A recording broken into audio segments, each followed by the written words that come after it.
Hello साथियों, भारतीय साक्ष्य अधिनियम 2023 में धारा 18 पहले धारा 20 में थी।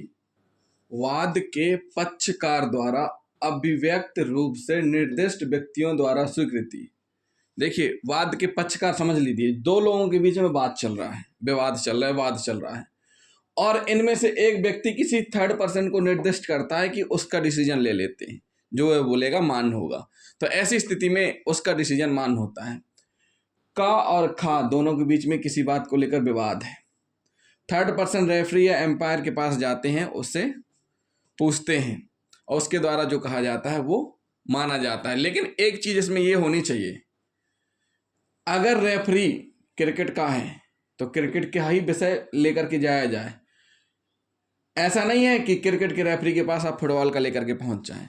उस व्यक्ति को उसके बारे में आना भी चाहिए, जानना भी चाहिए। ऐसा नहीं है कि वो व्यक्ति जानते ही नहीं सामने वाले को लेकर के कुछ और उससे आप पूछने पहुंच जाओ। तो सीधी सी बात है, ये धारा क्या कहती है? यह धारा उस साधारण सिद्धांत का अपवाद है जो पिछली धारा में अभिकथित करती है। इस धारा के अनुसार जबकि वाद या कार्रवाई का पक्षकार उस अन्य व्यक्ति को विवादग्रस्त विषय के बारे में जानकारी के लिए निर्दिष्ट करता है जो कि पक्षकार नहीं है, उस निर्दिष्ट व्यक्ति का कथन स्वीकृति होती है और वे निष्ठकर्ता पक्षकार के विरुद्ध ग्राह्य है। मतलब वो ग्राह्य होती है। इसमें उदाहरण से हम आपको समझा देते हैं। का ने खा को घोड़ा बेचा। जब खा ने पूछा कि घोड़ा कैसा है, तब का ने कहा गा से पूछ लो। गा ने किससे पूछ लो? गा से। थर्ड पर्सन कौन हुआ? यहाँ एम्पायर का काम कौन कर रहा है? गा। गा जो है वह घोड़े के बारे में जानता है।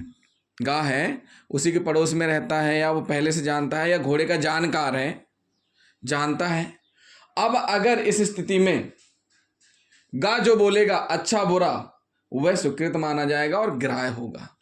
अच्छा बोलेगा तो ठीक है, अगर बुरा बोलेगा तो का के अगेंस्ट उस चीज को ग्राह्य माना जाएगा। एक उदाहरण और समझाते हैं हम आपको। पंकज अटल से कहता है, पंकज और अटल दोस्त हैं। पंकज अटल प्रताप से कहता है मैं तुम्हें 500 रुपए का भुगतान करूंगा अगर कपिल कह दे कि मैं तुम्हारा देनदार हूं। मतलब पंकज कह रहा है अटल से कि अगर मैं तुम्हारा देनदार हूं तो मुझसे कह रहे हो कि मेरे रुपए दो। अगर मैं तुम्हारा देनदार हूं, अगर कपिल कह देता है कि मैं देनदार हूं तो मैं तुम्हारे रुपए दूंगा। कपिल कहता है कि पंकज अटल प्रताप का 500 रुपए का कर्जदार है और कपिल ने क्या कह दिया, भैया तुमने लिया तो था, भूल जाते हो, दो। तो उस स्थिति में कपिल का यह कथन पंकज के विरुद्ध उसकी अपनी स्वीकृति के रूप में ग्राह्य होगा। क्या होगा? उसकी अपनी स्वीकृति के रूप में ग्राह्य होगा। तो वाद के पक्षकार द्वारा अभिव्यक्त रूप से निर्दिष्ट व्यक्तियों द्वारा स्वीकृति का मतलब यही हुआ कि जब दो लोगों में विवाद चल रहा है और तीसरे पर्सन का सहारा ले रहे हैं और जो वो बोलेगा वही ग्राह्य माना जाएगा। ऐसा इस धारा में बताया गया है। तो साथियों, अभी हमने आपको दो उदाहरण दे करके समझा दिए। अगर अभी भी आपको समझ में नहीं आया तो आप हमें कमेंट कर सकते हैं, हम और अच्छे से प्रयास करेंगे समझाने का। लेकिन इसका मतलब यही है कि वाद के पक्षकार हैं, दो लोगों के बीच में बात चल रहा है, विवाद की स्थिति बनी हुई है, वो डिसीजन नहीं ले पा रहे हैं आपस में। ऐसा फिर थर्ड पर्सन के पास जाते हैं।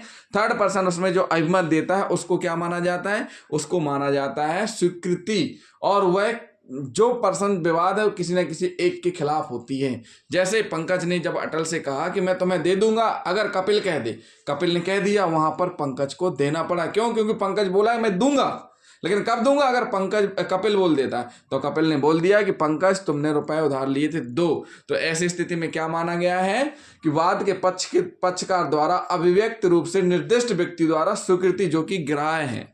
तो साथियों, ये क्या हुई? ऐसी स्वीकृति जो कि ग्राह्य है, थर्ड पर्सन के द्वारा की गई है। तो साथियों, ये हुई धारा 18। अगली धारा हम बताएंगे आपको। स्वीकृतियों का उन्हें करने वाले व्यक्तियों के विरुद्ध और उनके द्वारा या उनकी ओर से साबित किया जाना।